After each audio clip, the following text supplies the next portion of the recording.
Welcome back. मैं अमर कुमार कुशवाहा। एक sir mathematics में आज सवाल नंबर 6 है। ध्यान से समझेंगे।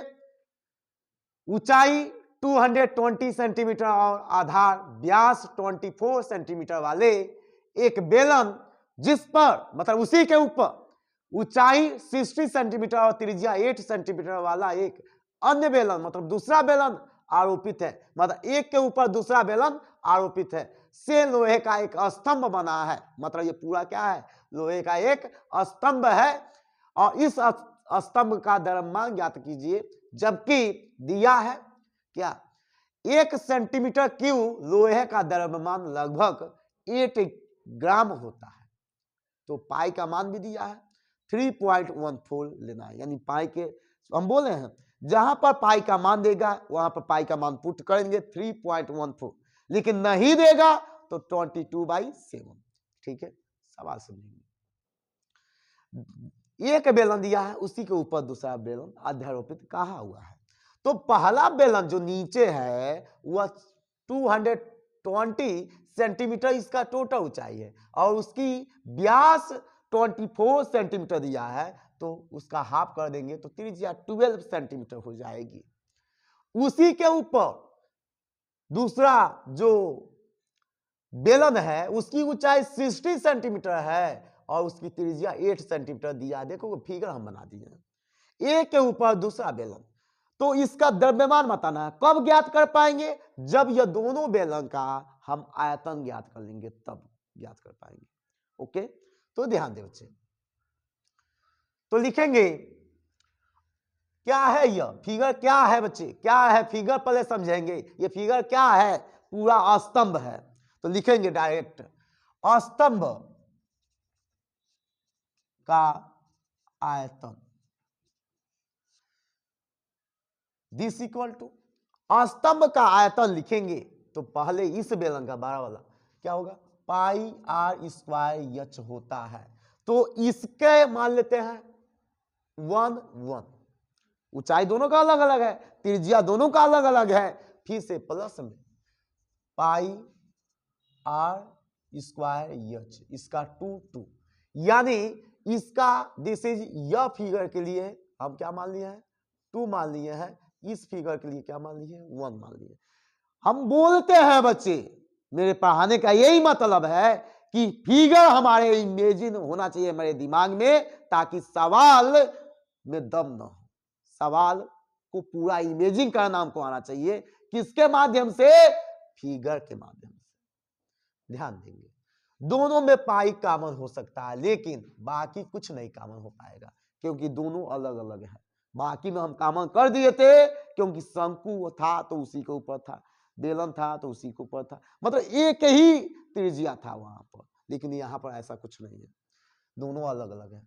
पाई का मान सेम होता है, यह कॉमन हो जाएगा। दिस इज r1 का स्क्वायर h1 प्लस में r2 का square h2। This is bracket.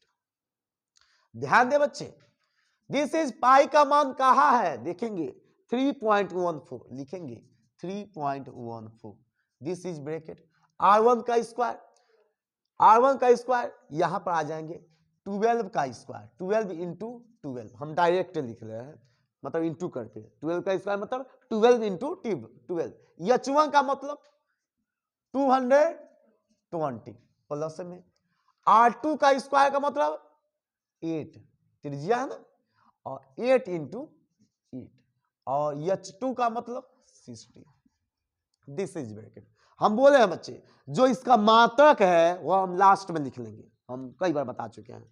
This equal to, ध्यान दें 3.14। दिस इज ब्रैकेट में 12 का 12 में इंटू करेंगे और की कॉमन ले लें। चलो इंटू करना है, कैसे भी है करना ही है। 12 का 12 में करेंगे कितना हो जाएगा? 144 इंटू में 220। फिर से इसका भी इंटू करना है अभी। प्लस में 8 का 8 में इंटू होगा 64 इंटू में 60, इसका भी इंटू होगा। स्टेप बाय स्टेप हम बता रहे हैं। This equal 3.14। 144 का 220 में इंटू करेंगे कितना हो जाएगा? नहीं मालूम है तो हम अलग से करेंगे। बगल में हम बता भी दे रहे हैं।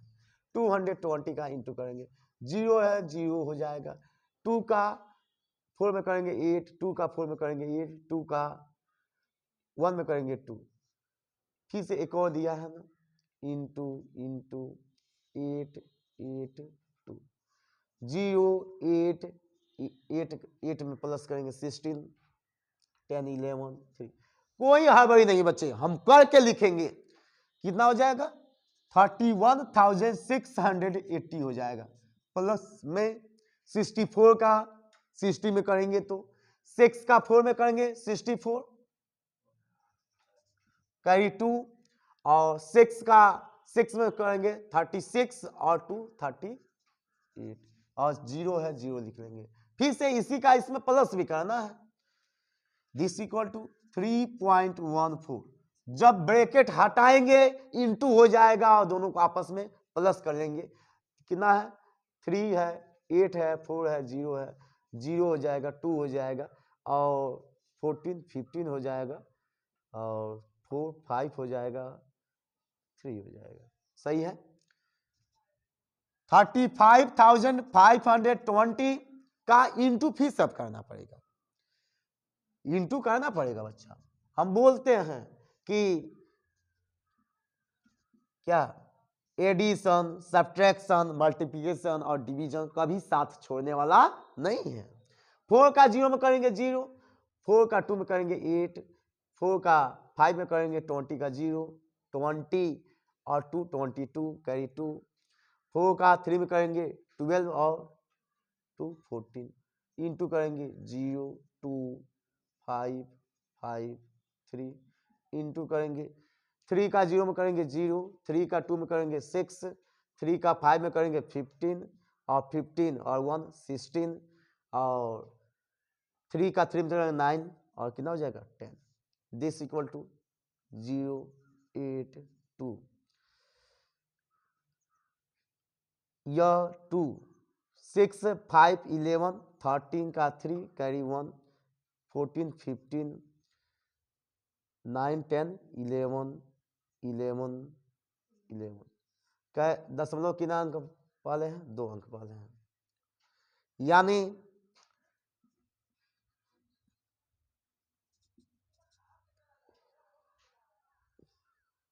टू भी है ना, 2 अंक पहले दशमलव लिख लेंगे, जितना आएगा हम लिख लेंगे 2 अंक पहले। और यह क्या है स्तंभ का आयतन है, किसमें सेंटीमीटर का क्यूब में। हम बगल में हम मिटा देंगे, जो कैलकुलेशन किए हैं वो मिटा देंगे, ध्यान देंगे बच्चे, क्योंकि कैलकुलेशन हमारे लिए इंपॉर्टेंट है, कैलकुलेशन हमको आना चाहिए। ध्यान दें, यह क्या है बच्चे स्तंभ का आयतन है, इतना हो गया। अब क्या कहा आगे कि 1 सेंटीमीटर क्यूब लोहे का द्रव्यमान लिखेंगे, यदि 1 सेंटीमीटर क्यूब लोहे का द्रव्यमान 8 kg है, तो जब 1 सेंटीमीटर लोहे का द्रव्यमान 8 ग्राम हो तो इतना सेंटीमीटर क्यूब का द्रव्यमान कितना होगा। तो लिखेंगे 111,532 पॉइंट है ना, सही है ना, 80 सेंटीमीटर क्यूब लोहे का क्या द्रव्यमान। दिस इक्वल टू 8 का इंटू हो जाएगा, 8 इंटू में 532.80 का इंटू कर दे, और किसमें है सेंटीमीटर का क्यूब में है। ध्यान दें, इसका इंटू कर दे आपस में, तो फिर से अलग से हमको करना पड़ेगा। 111,532.8 में किसका करना पड़ेगा 8 का, 8 का 8 में करेंगे कितना हो जाएगा 64 कैरी 6, 8 का 2 में करेंगे 16 और 6 22 कैरी 2, 8 का 3 में करेंगे 24, 26 कैरी 2, 8 का 5 में करेंगे 40 और 42, 42 कैरी 4, 8 का 1 में करेंगे 8 और 4, 12 का 2 कैरी 1, 8 का 1 में करेंगे 8 और 1 9, और फिर से 1 में करेंगे तो 8। दशमलव कितना अंक पर है? 1 अंक पर।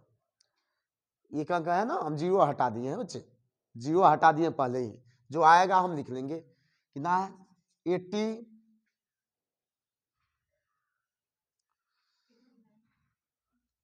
89 22 और क्या है?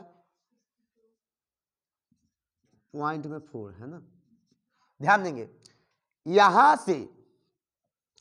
से जब 1 सेंटीमीटर क्यूब के स्थान पर 8 ग्राम हो गया, तो इतना सेंटीमीटर क्यूब के स्थान पर ये भी किसमें हो? 8 का इंटू कर देंगे, जितना आएगा वो ग्राम में हो जाएगा।